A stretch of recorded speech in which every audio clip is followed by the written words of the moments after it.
so excited to bring you this installment on another one of Weathermatic's innovative products, SmartWire. Now, two-wire control systems have been around for some time, but no one does it like Weathermatic. All the feature riches of the SL1600 are available on SmartWire. The valve locator, cycle and soak, not to mention climatological smart control. The user interface is the same for SmartWire as it is for conventional control. So you have a high comfort level with the ease of programming of an SL1600. Start with an off-the-shelf SL1600. Make sure it is powered off. Remove the SLM4 conventional 4-station control module. We'll save that for the next installation. So then we'll insert the SLM48DM decoder manager into the far two left slots. Okay. Move my SmartWire out of the way.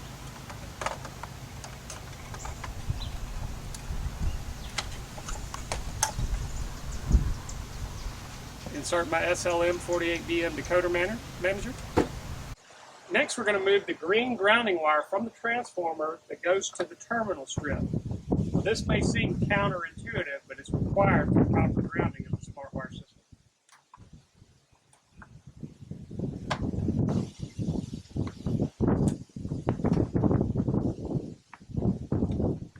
So we have that removed.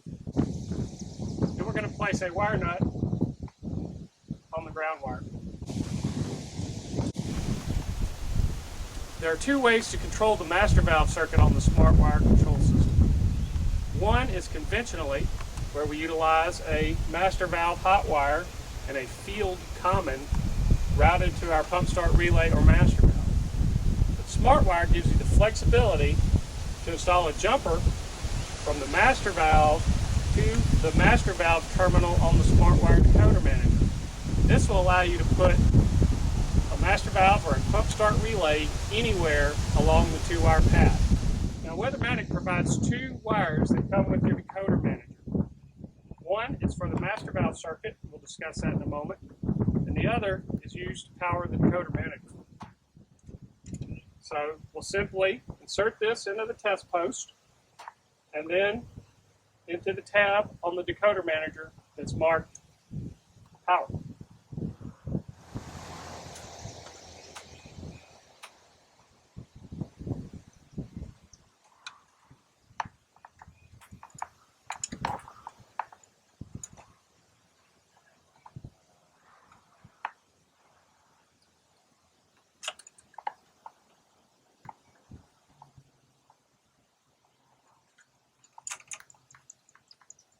And we'll route this down the cable tray and into the tab marked power.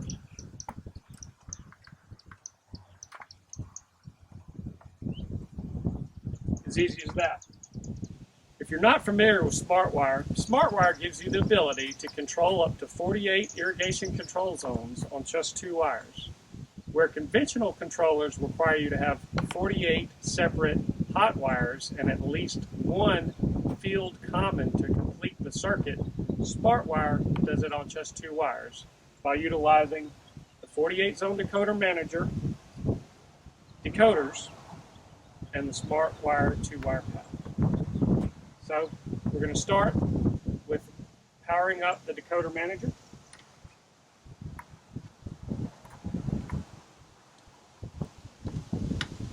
Now the decoder manager is going to run a series of self-diagnostics.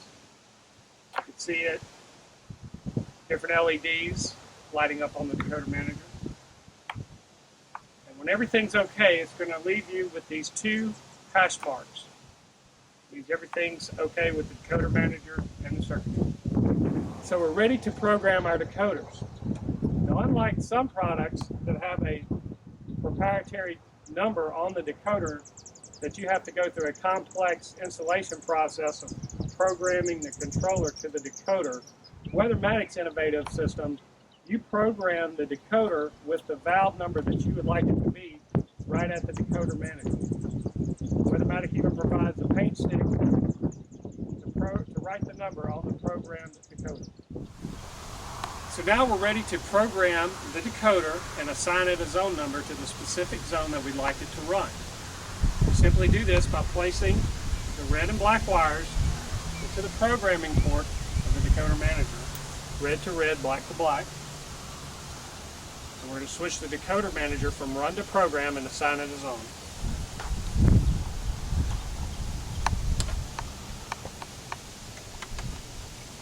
Have the decoder plugged in. Switch the decoder manager from run to program.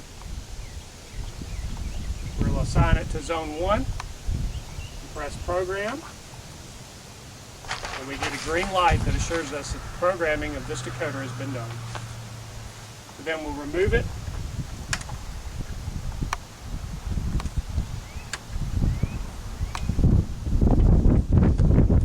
From the decoder manager.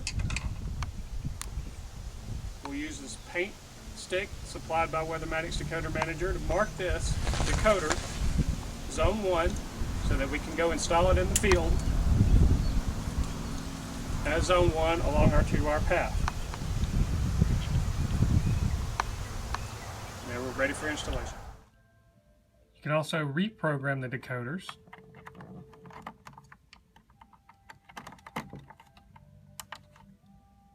Whereas this was decoder zone number 6, we can change it to zone number 1, program, confirmation. There we've reprogrammed the decoder as number 1.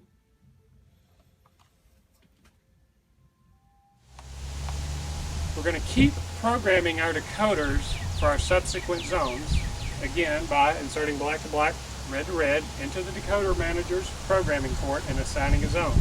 We're going to assign zone number 2.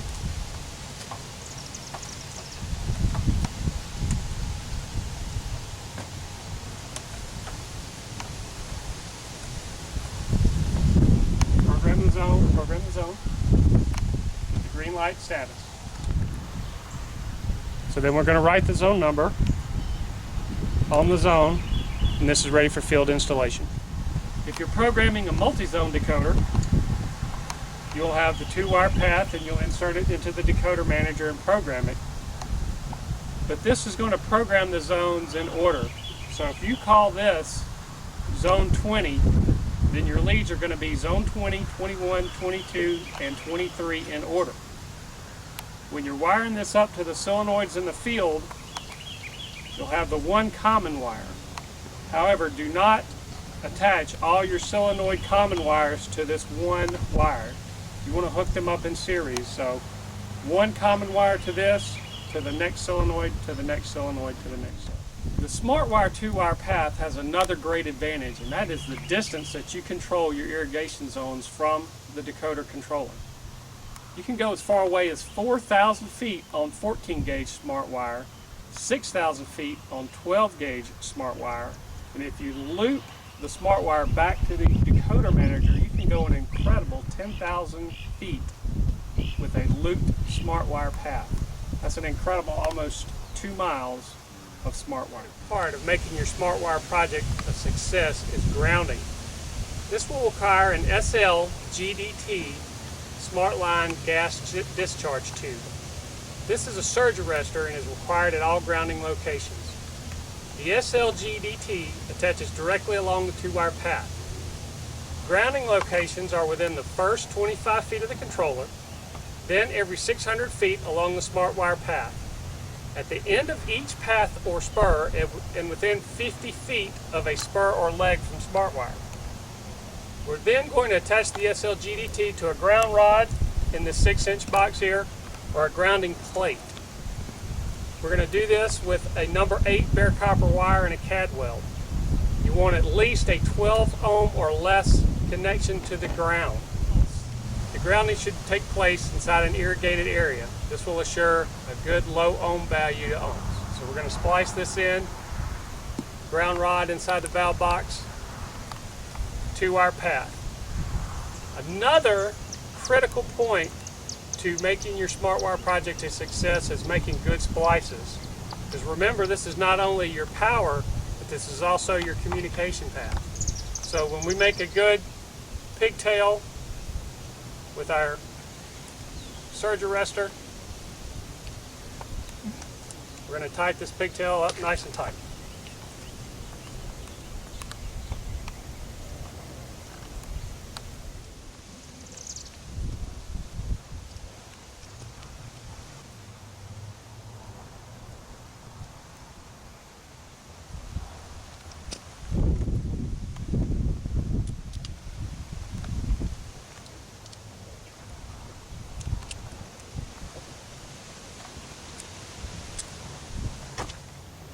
Now we're ready to move on to our field installation and finish up our SmartWire project. One nice thing about SmartWire is the smart string, and you'll need it stripping off this heavy insulation from our 14 gauge or 12 gauge SmartWire. So we'll simply do that, splice in our decoder, and then attach it to our solenoid. You'll see we're making 3 connections here. Because another nice thing about SmartWire, we can continue on with our path, change direction, and not have to worry about different color codes or zones or adding on into the future. We can simply splice back into our SmartWire.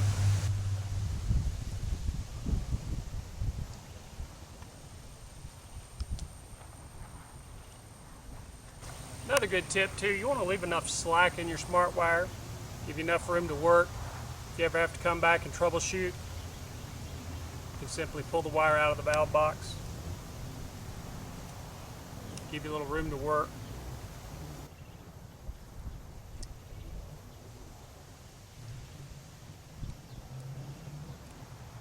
Good splicing will be critical for your success as well. Remember, this is an electronic signal as well as the power. You want to get those pigtails nice and tight.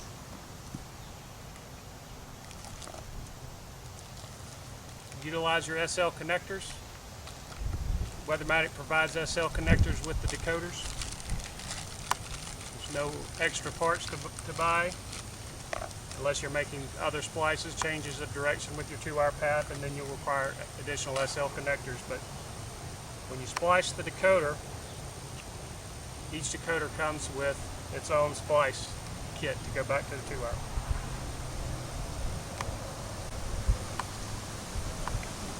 So then we'll take our orange and white wires,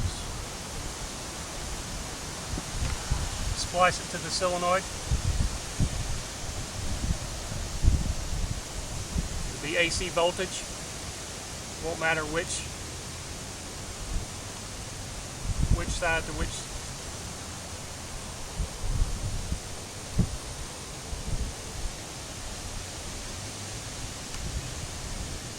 So we'll pigtail these together.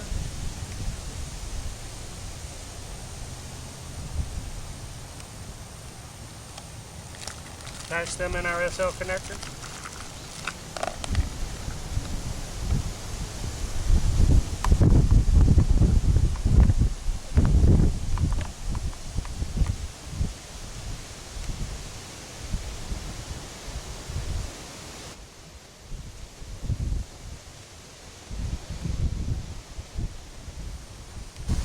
Insert these into the waterproofing container.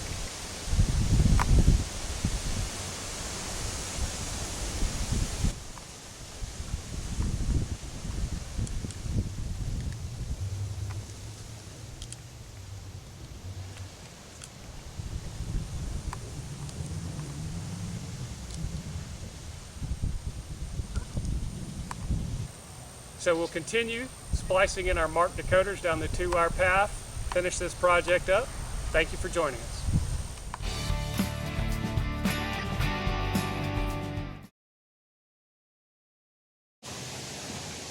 So we're ready to program our decoders.